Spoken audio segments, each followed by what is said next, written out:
Olá, pessoal, tudo bem? Sejam todos muito bem-vindos, bem-vindas a mais uma edição do JBR News, o podcast, né, com análise rápida dos acontecimentos, dos destaques do dia. Sempre uma parceria do Jornal de Brasília com o grupo Imagem e Credibilidade. Esta semana, o Alexandre Jardim está de folga e eu recebo aqui o meu companheiro Rodolfo Lago. Rodolfo, tudo bem? Tudo bem, Estevão? Tudo bem, amigos, seguidores? Pois é, Rodolfo, a gente estava, né, numa pré-pauta aqui, numa reunião que nós fizemos, nós estávamos aqui vasculhando o noticiário desse dia. Eu acho que hoje é inevitável voltarmos a destacar a Covid. Nós temos muitas informações, infelizmente a primeira delas não é boa, né? O prefeito, né, de Goiânia, Maguito Vilela, não resistiu, estava internado há algum tempo e não resistiu à Covid. Ele que já tinha perdido no ano passado duas irmãs no intervalo de 10 dias. Que coisa, né? Uma perda para a política nacional, foi senador, governador, tinha muita experiência, né, Rodolfo? Sem dúvida, Estevão, sem dúvida. É mais uma nota trágica, né, dessa história da Covid-19, né? E outra coisa, né, Estevão? Se alguém tem de fato histórico de atleta, era o agora ex-prefeito de Goiânia, Maguito Vilela, que foi jogador de futebol, né? O Maguito, o apelido Maguito, Maguito Vilela, vem do fato de que quando ele jogava futebol, o apelido dele era Magrito. É mesmo? É Magrito, e daí de Magrito virou Maguito. Então, assim, o presidente Bolsonaro fez esporte dentro do Exército, né? Isso. Mas histórico de fato de atleta ele não tem, né? A não ser de atleta amador dentro do Exército. O ex-prefeito Maguito Vilela, que faleceu agora, sim, esse tinha histórico de atleta. Então você vê como os fatos, né? Isso é trágico, né? Muito trágico, porque eu preferia que o presidente nessa história tivesse razão, teria sorte nossa se ele tivesse razão. Mas os fatos o tempo todo desmentem as desinformações e a forma como o presidente trata a Covid-19. Mais um fato trágico a desmentir esse discurso que devia parar, né? Devia parar. Por favor, devia parar. Então, nossos sentimentos à família, aos familiares, né, aos amigos do ex-prefeito de Goiânia, Maguito Vilela. Mas vamos para algumas notícias positivas, né? Mesmo que de forma tardia para muitos, né? Já há uma reação. Hoje, a expectativa é que um avião decole para buscar 2 milhões de doses lá na Índia, né? É um reforço importantíssimo na campanha, Rodolfo Lago.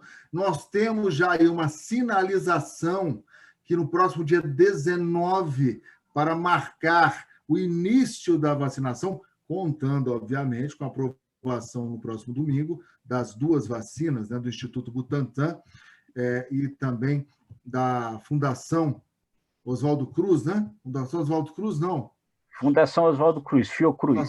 Da É, Fiocruz, isso. exatamente.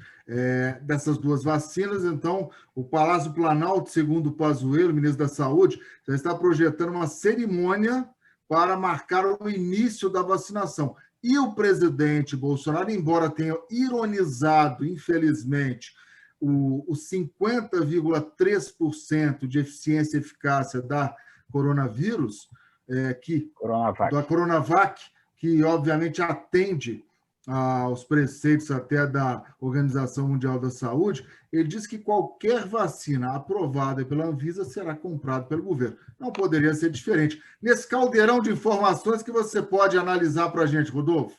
Eu acho que você tem aí algumas coisas, algumas notícias boas, né, finalmente a respeito disso, né? Ao que tudo indica, realmente agora no mês, até o final do mês de janeiro, nós vamos começar a vacinar a população brasileira com essas duas vacinas em princípio, né? A vacina produzida pelo laboratório AstraZeneca com a Fiocruz, né? Com essas 2 milhões de doses que vão ser, esses 2 milhões de doses vão ser buscados na Índia, né? E a Coronavac, produzida pelo Instituto Butantan, em parceria com o laboratório Sinovac da China. Essas 2 primeiras vacinas aí são as primeiras que vão começar a imunização, e podem ser usadas outras, como a vacina da Pfizer, né? Então, acho que finalmente a gente vai começar esse processo, né? Vamos começar, enfim, se a gente comparar com outros lugares, a gente vai começar um pouco atrasado, né? Se comparar principalmente com Israel, já estamos bem atrasados, mas a Argentina aqui do lado já começou a vacinar. Mas, enfim, o importante dar o começar. pontapé inicial. O importante é começar. Agora, Rodolfo, deixa eu só abrir um parênteses, que é interessante. Embora estejamos, obviamente, atrasados em relação aos países, especialmente do mundo desenvolvido economicamente, nós temos uma grande vantagem, né? Se o governo Bolsonaro, de fato, abraçar essa campanha e coordenar em nível nacional com o apoio dos estados, nós temos uma grande chance de dar à campanha um ritmo que outros países não estão conseguindo. Não Porque tem nós dúvida, temos não tem dúvida. expertise, nós temos logística. O governo Bolsonaro tem que abraçar a campanha e parar de dar mensagens truncadas. Porque ontem eu estava conversando com uma amiga da minha esposa que mora em Vancouver, no Canadá. Né? Canadá. Ela disse o seguinte: a logística do Canadá está horrorosa. Né? Já começou a vacinação, mas eles não conseguem, a gente não consegue caminhar aqui. Olha para você ver o depoimento de uma pessoa que mora no Canadá.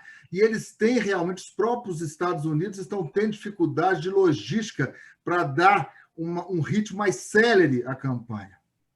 Não tem dúvida, né? Isso é muito complexo mesmo, é muito complicado, né? Mas você tem razão. Se o Brasil abraçar, o Brasil tem aquele que é considerado o melhor programa de imunização do mundo. O Programa Nacional de Vacinação Brasileiro é considerado o melhor programa de vacinação do mundo. Agora, a gente tem toda essa campanha de desinformação. Você ficar fazendo questionamentos. É verdade, é preciso que se diga que, no caso da Coronavac, foram cometidos aí alguns erros de comunicação, né? Ficou indo, voltando, não se dizia, se falava só pela metade qual era o grau de eficácia da vacina.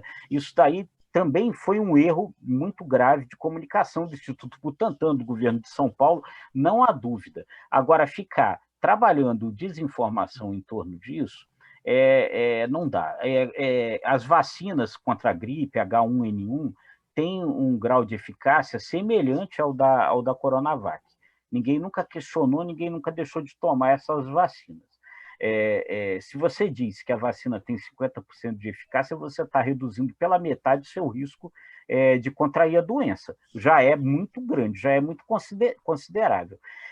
No caso dos casos graves, você elimina totalmente, de acordo com as informações, o risco. Isso daí já vai desafogar os hospitais, já vai desafogar a rede de saúde, e já é um dado considerável para a sua própria saúde, você saber que vacinado você pode eventualmente até contrair a doença, mas num grau que não vai te levar a ser internado, não vai te levar para o hospital. Então é o seguinte, não tem que ter dúvida, né? E as pessoas, as autoridades, não deviam de jeito nenhum ficar incutindo na cabeça das pessoas dúvidas com relação a isso. O governador de Goiás, né, só para a gente pontuar uma coisa, hoje fez uma triste homenagem, né, ao prefeito falecido de Goiânia, né, ao sancionar uma lei que diz que lá não vai ser obrigatório fazer vacina. Me espanta que um médico, né, ortopedista, como o governador Ronaldo Caiado, tenha sancionado um projeto de lei nesse sentido, né? O governador Ronaldo Caiado, que chegou a estar rompido com o presidente por causa dessas posições do presidente lá atrás. É bom a gente lembrar, porque as pessoas às vezes esquecem, né, Estevão, que a entrevista que o ministro Mandetta deu, que levou ao final, ao rompimento deles, uma entrevista para o Fantástico, foi dada dentro do Palácio das Esmeraldas, sede do governo de Goiás, no momento que o governador Ronaldo Caiado estava rompido com o presidente Bolsonaro.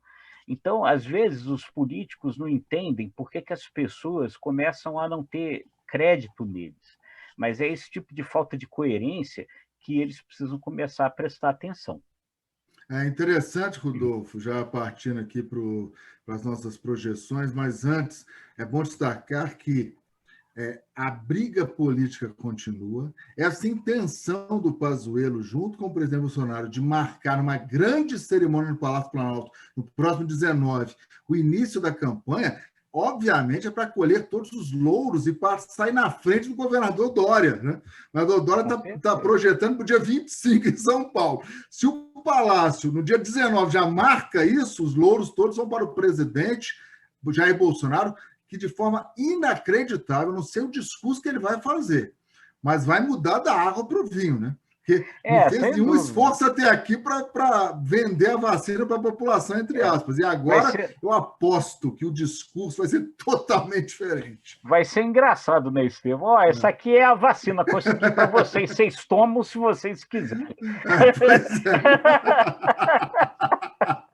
Ô, Rodolfo, nas minhas projeções, eu fiquei muito impactado ontem com um discurso, para mim, né, oportunista do Macron.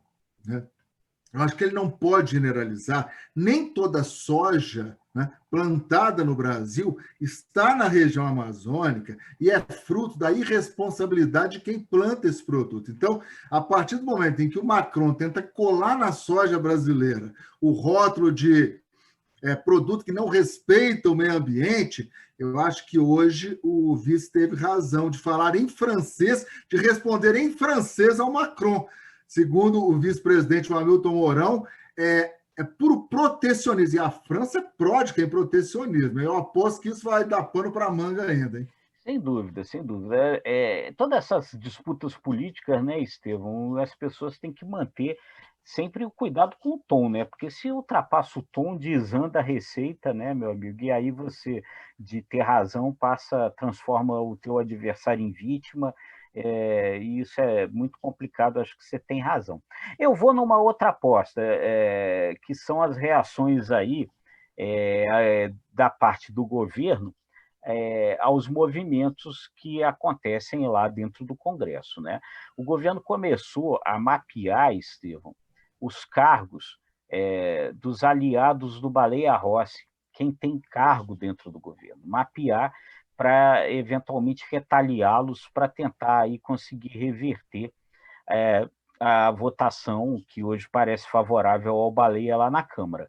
Agora, estão fazendo isso, você vê como o jogo é complicado, estão fazendo isso com muito cuidado, porque eles acham o seguinte, a ideia é tirar alguns, mas não tirar todos, para também, se o Baleia não ganhar, não ficar completamente com raiva e depois vir retaliar o governo. Você vê como é que o jogo é complicado. Pero no mucho, né? Vamos retaliar, pero no mucho. Pero no mucho, Rodolfo, até amanhã com mais análises, mais destaques e mais bastidores do que acontece, especialmente aqui no nosso país. Rodolfo, até amanhã. Até amanhã, um abraço, gente. Muito obrigado aí sempre.